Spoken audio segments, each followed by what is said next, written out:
भारत के एक छोटे से गांव सूरजपुर में एक किसान रहता था। उसका नाम था राम प्रसाद। राम प्रसाद कोई अमीर आदमी नहीं था, लेकिन पूरे गांव में उसकी पहचान एक ईमानदार और मेहनती इंसान के रूप में थी। उसकी छोटी सी खेती थी, जिससे घर का खर्च बड़ी मुश्किल से चलता था। राम प्रसाद की पत्नी का कई साल पहले ही निधन हो चुका था। अब उसकी पूरी दुनिया, उसके 2 बेटे थे, बड़ा बेटा विक्रम और छोटा बेटा अर्जुन। दोनों एक ही घर में पले बढ़े, लेकिन दोनों की सोच बिल्कुल अलग थी। अर्जुन अपने पिता की तरह मेहनती, शांत और दयालु था। वहीं विक्रम को मेहनत से ज्यादा आसान पैसा और आराम की जिंदगी पसंद थी। राम प्रसाद हमेशा सोचता था, अगर मेरे दोनों बेटे एक साथ रहें तो ये छोटा सा घर भी स्वर्ग बन जाएगा। लेकिन शायद किस्मत को कुछ और ही मंजूर था। राम प्रसाद खेत में हल चला रहा है। अर्जुन उसके लिए पानी लेकर आता है। पिताजी, पहले पानी पी लीजिए, सुबह से लगातार काम कर रहे हैं। धन्यवाद बेटा, तू हमेशा मेरा ख्याल रखता है। आपने ही तो सिखाया है, परिवार का साथ देना सबसे बड़ा धन होता है। उसी समय विक्रम मोबाइल देखते हुए खेत में आता है। पिताजी, कब तक इस मिट्टी में पसीना बहाते रहेंगे? इससे कुछ नहीं मिलने वाला। बेटा, यही मिट्टी हमें 2 वक्त की रोटी देती है। रोटी से कोई अमीर नहीं बनता। मैं तो एक दिन बहुत बड़ा आदमी बनूंगा। भैया, बड़ा बनने के लिए मेहनत करनी पड़ती है। मेहनत गरीब लोग करते हैं, समझदार लोग दिमाग से पैसा कमाते हैं। विक्रम की बातें सुनकर राम प्रसाद के चेहरे पर चिंता साफ दिखाई देने लगी। उसे डर था कि कहीं उसके बड़े बेटे का लालच एक दिन इस परिवार को तोड़ ना दे। दोपहर का समय, गांव में शहर का एक बहुत बड़ा बिजनेसमैन आया। उसका नाम था महेश सिंघानिया। लोग कहते थे, जिस जमीन पर उसकी नजर पड़ जाए वो उसे हर कीमत पर खरीद लेता था। उसकी नजर अब राम प्रसाद की जमीन पर थी। महेश गाड़ी से उतरता है। उसके साथ 2 आदमी भी हैं। यहाँ राम प्रसाद का घर कहाँ है? सामने जो मिट्टी का घर दिख रहा है, वही उनका है। महेश राम प्रसाद के घर पहुंचता है। राम प्रसाद जी, मैं आपकी पूरी जमीन खरीदना चाहता हूँ। जो कीमत मांगेंगे दूंगा। माफ कीजिए साहब, ये जमीन बिकाऊ नहीं है।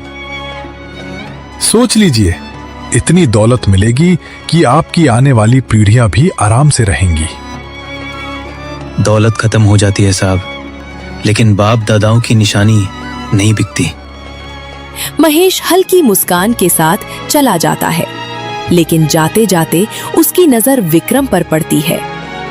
महेश समझ गया था, राम प्रसाद को खरीदना मुश्किल है, लेकिन शायद उसका बेटा इतना मजबूत नहीं था। महेश विक्रम को अलग बुलाता है। तुम्हारा नाम? विक्रम। अगर ये जमीन मेरे नाम हो जाए? वो एक बैग खोलता है जिसमें नोटों की गड्डियां होती हैं। तो ये सिर्फ एडवांस है।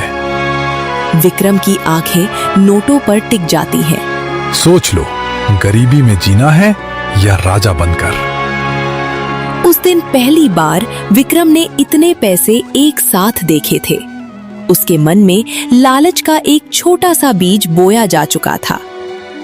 उधर अर्जुन खेत में अपने पिता के साथ पसीना बहा रहा था। रात का समय, बाहर तेज हवा चल रही है। घर के आंगन में लालटेन जल रही है। राम प्रसाद और अर्जुन खाना खा रहे हैं। विक्रम चुपचाप अंदर आता है। उसके चेहरे पर बेचैनी साफ दिखाई दे रही है। पिताजी, मुझे आपसे जरूरी बात करनी है। हाँ बेटा, बोलो। आज जो शहर वाले साहब आए थे, उनकी बात मान लीजिए। कौन सी बात? जमीन बेच दीजिए, इतनी बड़ी रकम फिर कभी नहीं मिलेगी। बेटा, ये जमीन सिर्फ मिट्टी नहीं है, इसमें तेरे दादा और परदादा की मेहनत बसी है। लेकिन मैं सारी जिंदगी गरीब नहीं रहना चाहता।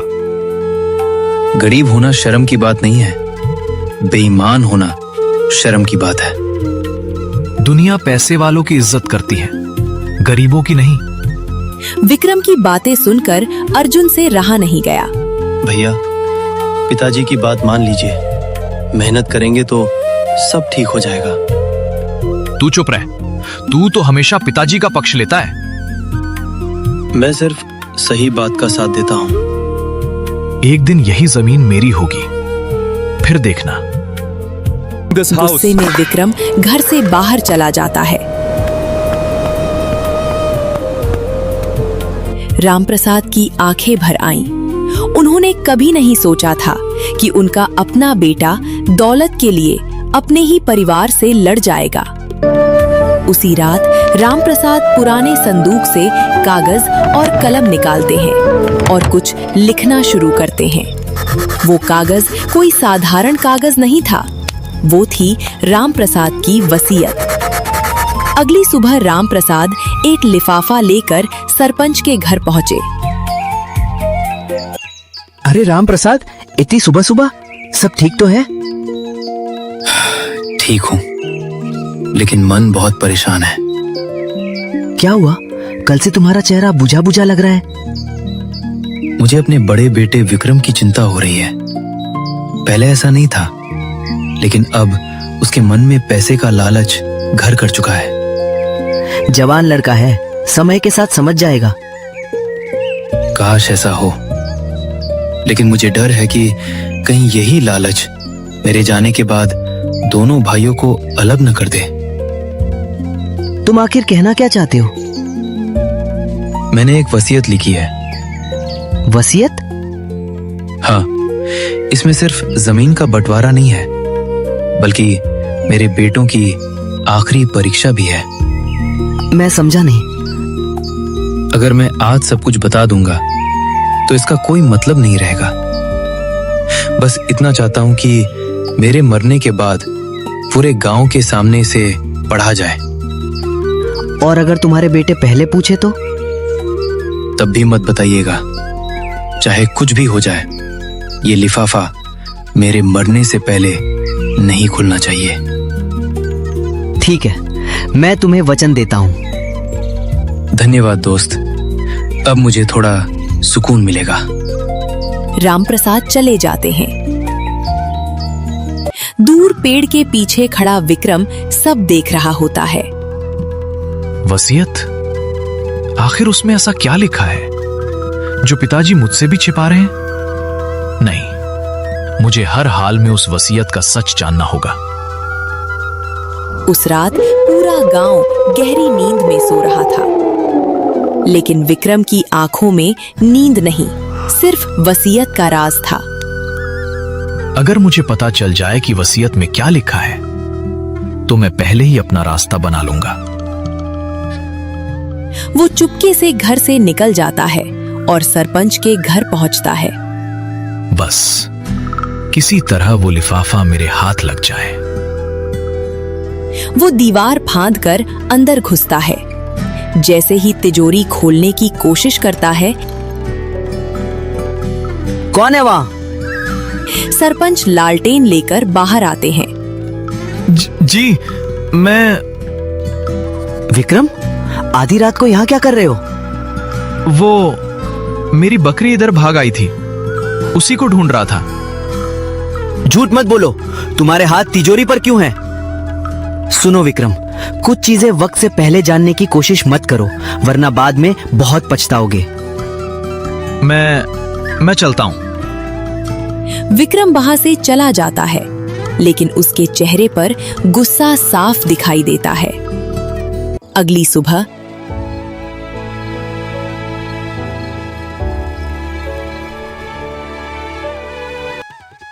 विक्रम, आज खेत पर चलोगे? मुझे खेतों में कोई दिलचस्पी नहीं है। बेटा, मेहनत से भागने वाला इंसान कभी आगे नहीं बढ़ता। और सिर्फ मेहनत करने वाला भी पूरी जिंदगी गरीब ही रहता है। भैया, पैसे कमाना गलत नहीं है, लेकिन गलत रास्ता चुनना गलत है। तुम दोनों मुझे ज्ञान देना बंद करो। विक्रम गुस्से में घर से निकल जाता है। विक्रम सीधे शहर वाले व्यापारी महेश सिंघानिया से मिलने पहुंचा। महेश को पहले से ही पता था कि लालच में फंसा इंसान सबसे आसान शिकार होता है। अरे विक्रम, मुझे पता था तुम जरूर आओगे। मुझे पैसों की जरूरत है, लेकिन पिताजी जमीन बेचने को तैयार नहीं है। हर इंसान की एक कमजोरी होती है, तुम्हारे पिता की भी होगी। अगर वो मान ही ने तो उन्हें मानना पड़ेगा। महेश मेज पर 5 लाख रुपए से भरा बैग रखता है। इसमें 5 लाख रुपए हैं। 5 लाख? इसे एडवांस समझो। लेकिन मैंने अभी तक कुछ किया भी नहीं। मुझे तुम पर भरोसा है। और अगर मैं काम ना कर पाया?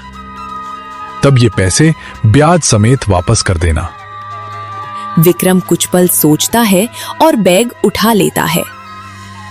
याद रखना, अब पीछे हटने का रास्ता नहीं है। उसी शाम विक्रम बैग छिपाकर घर आता है। अर्जुन उसे देख लेता है। भैया, इस बैग में क्या है?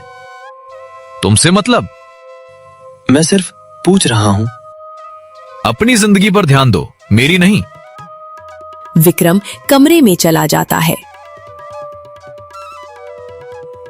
पिताजी, मुझे लगता है भैया किसी बड़ी परेशानी में है। नहीं बेटा, वो परेशानी में नहीं, गलत रास्ते पर है। और गलत रास्ते का अंत हमेशा बुरा होता है। अगले दिन विक्रम 5 लाख रुपए वाला बैग लेकर महेश सिंघानिया के ऑफिस पहुंच गया। उसे पूरा भरोसा था कि अब उसकी जिंदगी बदलने वाली है। आओ विक्रम, मुझे पता था तुम जरूर आओगे। मैंने पैसे रख लिए हैं, अब आगे क्या करना है? महेश कुछ कागज मेज पर रखता है। बहुत आसान काम है, इन कागजों पर साइन कर दो। ये किस चीज के कागज है? बस एक एग्रीमेंट है, ताकि कोई बाद में मुकर ना जाए। लेकिन मैं पढ़ना चाहता हूं। अरे, क्या तुम मुझ पर भरोसा नहीं करते? विक्रम बिना पढ़े साइन कर देता है।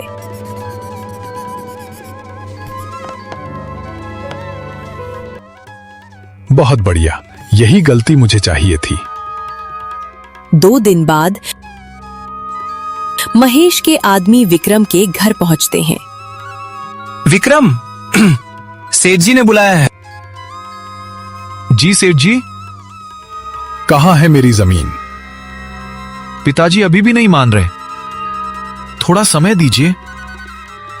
समय खत्म हो गया। पढ़ो, तुमने क्या साइन किया था? महेश वही कागज सामने फेंकता है।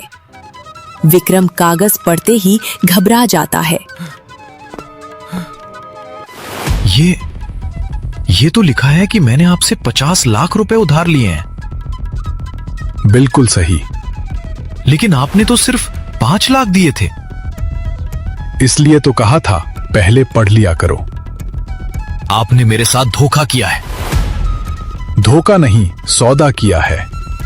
अब या तो 50 लाख लौटाओ या अपने पिता की जमीन मेरे नाम करवाओ, वरना मैं तुम्हें कोर्ट भी ले जाऊंगा और जेल भी भिजवा दूंगा।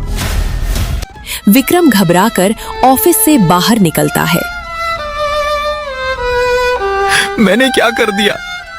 मेरे लालच ने सब कुछ बर्बाद कर दिया। अब मैं पिताजी को क्या मुंह दिखाऊंगा?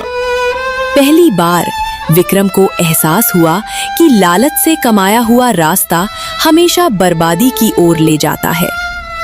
महेश की धमकी के बाद विक्रम टूट चुका था। वह भारी कदमों से घर पहुंचा, लेकिन घर पहुंचते ही उसके पैरों तले जमीन खिसक गई। भैया, जल्दी आइए, पिताजी की तबीयत अचानक बहुत बिगड़ गई है। क्या? दोनों राम प्रसाद के कमरे में भागते हैं। विक्रम, अर्जुन, मेरे पास बैठो। बेटा, अगर मैंने कभी तुम्हें डांटा हो तो मुझे माफ कर देना। पिताजी, ऐसी बातें मत कीजिए। अर्जुन, हमेशा अपने भाई का साथ देना, मैं वादा करता हूं। विक्रम, क्या बात है? तुम्हारी आंखें बता रही हैं कि तुम किसी बड़ी परेशानी में हो। पिताजी, मुझसे बहुत बड़ी गलती हो गई। कैसी गलती? मैंने महेश सिंघानिया से पैसे ले लिए। उसने मुझे धोखा दिया। अब वो जमीन मांग रहा है, नहीं तो मुझे जेल भिजवा देगा। भैया, आपने हमसे ये बात छुपाई क्यों? मैं लालच में अंधा हो गया था। मुझे लगा था मैं जल्दी अमीर बन जाऊंगा, लेकिन मैंने आप सबको मुसीबत में डाल दिया। बेटा, गलती करने वाला बुरा नहीं होता, गलती मानने वाला इंसान कभी छोटा नहीं होता। मुझे खुशी है कि तुम्हें अपनी गलती का एहसास हो गया, लेकिन याद रखना, रिश्तों से बड़ी कोई दौलत नहीं होती। एक वादा करो, तुम दोनों कभी अलग नहीं होगे। वादा है पिताजी। मैं भी वादा करता हूं, आज के बाद कभी लालच नहीं करूंगा। रामप्रसाद मुस्कुराते हैं और धीरे धीरे उनकी आंखें बंद हो जाती हैं। पिताजी, पिताजी, उठिए। रामप्रसाद के अंतिम संस्कार के 3 दिन बाद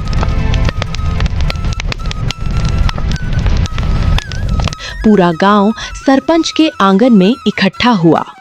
आज रामप्रसाद की वसीयत खोली जाने वाली थी।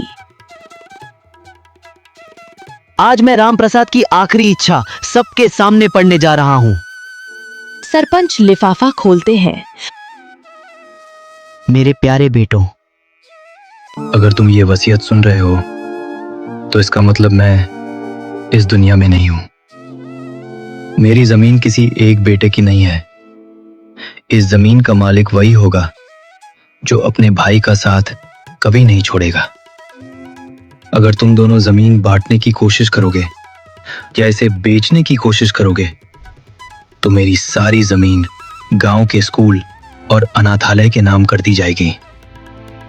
याद रखना, मेरे लिए मेरी जमीन से ज्यादा कीमती मेरे दोनों बेटे हैं।